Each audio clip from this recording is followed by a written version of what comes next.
Whoopsie Jason, I'm Kelly here, and make sure that the just okay, I just have to make sure. Sorry.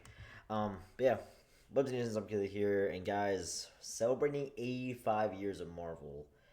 Wow, rest in peace to Stan Lee. I can't believe it's been 7 years already since he died. When I heard about his passing from my friend, and going on Twitter and make sure he wasn't lying or bullshitting, and I saw it, I'm like, wow, I can't believe it. I can't believe I can't believe he passed away. What a legacy this guy has made. He made amazing, amazing characters. His all-around favorite and my personal favorite Marvel character is Spider-Man. And if it wasn't for my dad, I never would have gotten into Marvel. My dad read the comics. His favorite comic books to read were Spider-Man, Captain America, Thor, and also Black Panther, and he loved them. He absolutely adored those comics, and he introduced. And we were on vacation, and my dad. And it was monsooning outside. It was like it was a massive, massive tropical storm. So we were inside, and there were a bunch of VCRs. There were a bunch of VHSs in the building that we were in. So my dad was like, "Hey Nick, have you ever seen Spider Man?" I'm like, "No." So we sat down, we watched it, and I enjoyed it the absolute hell out of it with the Spider Man one from Tobey Maguire, and I absolutely loved it. It was fantastic. So the Spider Man, I watched Spider Man 2, fucking loved it. And Spider Man 3, say what you want about Spider Man 3, yes, it has ups and downs, but it's still pretty damn good. So I still enjoyed it. So I've seen the Amazing Spider-Man, of course, Spider-Man: Homecoming, and etc. etc. So, um, Endgame, the Avengers, fucking loved it. I've seen the Avengers when it first came out back in 2000, not 2008. I forgot when the Avengers came out, but I remember seeing the Avengers in theaters and enjoying the hell out of it. Iron Man, fucking loved Iron Man. That was an awesome movie to watch. And yeah, man, just the cameos that Stanley has made and done were just so good and it's just so wholesome just seeing him. I guess one person can make a difference. Are you Tony Stank? It's just what a legacy this guy has made. So, and here we are spending 85 years. I can't believe in 15 years I'm gonna be 40 if I'm alive back until then. But yeah, in 15 more years it's gonna be 100 years, and I can't believe that, man. So all right, I'm telling you guys, I'm probably gonna cry. So anyway, here we go, guys. In three, two, one, play. Guess Stanley. Which one is your favorite? Oh, gee, that's almost like asking a parent who's his favorite child. I think I love them all. I often He look did back say he did say that every character is a representation of him. His Hulk represents his anger, and Spider-Man represents his humanity, and yeah, man, like all of his characters are his children, and all of them are his favorites, and they're all based off of him. A parent who's his favorite child. I think I love them all. I often Don't look need back it. at the early 60s in the famous Marvel bullpen with Stan Lee, Jack Kirby, and Steve Ditko creating Spider-Man, the Avengers, the X-Men, and the Fantastic Four. House of Ideas. It's called that for a reason. In the comic books and in the movies, story is always the most important element. That's my secret, Cat. Oh, still an awesome moment. One thing I think that we've innovated is overlapping characters and stories. Who the hell are you guys? Guardians of the Galaxy. Marvel is this massive canvas through which all of our humanity is explored. So cheap, Loki. People who have grown up with these comic books, they've known these characters for their whole lives. To me, my X-Men. And now there's this new generation meeting them for the first time. Here, you have the chance to be part of something much bigger than yourself. I waited a long time for this team up. Can you imagine the fun, chaos? Shut up. Oh my God.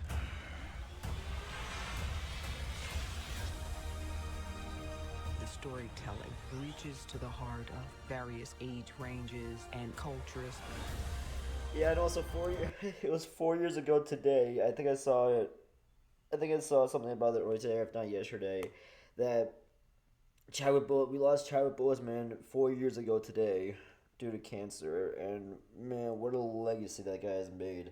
In the movie 42, playing as you know, T'Challa as Black Panther, like God, what a legacy Chadwick Boseman has made, man, and we will never forget him. That dude was literally a hero. Symbols are nothing without the women and men that give them meaning. Right. Today, we look to the future.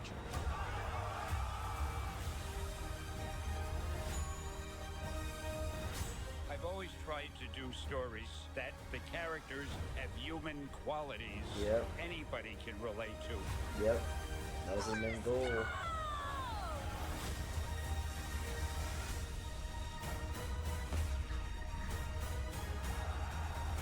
Endgame. And of course, I can't leave without saying Excelsior.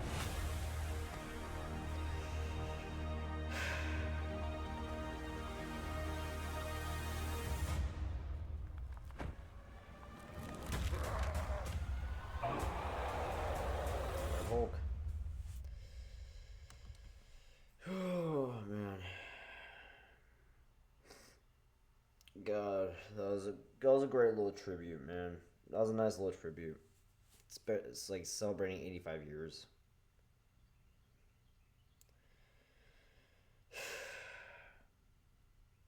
I know people have been saying since like after Endgame, people have been saying like Marvel lost its touch. They can never create something as special as, Endgame ever again. And yeah, there's been some ups and downs. Like Ant-Man Quantanium or Quantumanium, I didn't see that one, and I just know from the reviews how bad it was. Same thing with the Marvels. People saying, "Oh my god, it's corny, it's bad, and it's just really really bad, and you just shouldn't watch it." Me personally, I'm not even kidding you. I just recently just watched the Marvels. I had a lot of fun with the movie. Okay, I guess there were at least three things that I did not like about it. Some of the cuts and the editing that they did were not the greatest. It's a bit cheesy and corny, and the pacing of it was just a little bit off. Those are the only three things I did not like about it. But the locations were cool. Also, this is spoilers by the way. But if you guys don't care, great. But there's also another thing about it. On the water planet, what?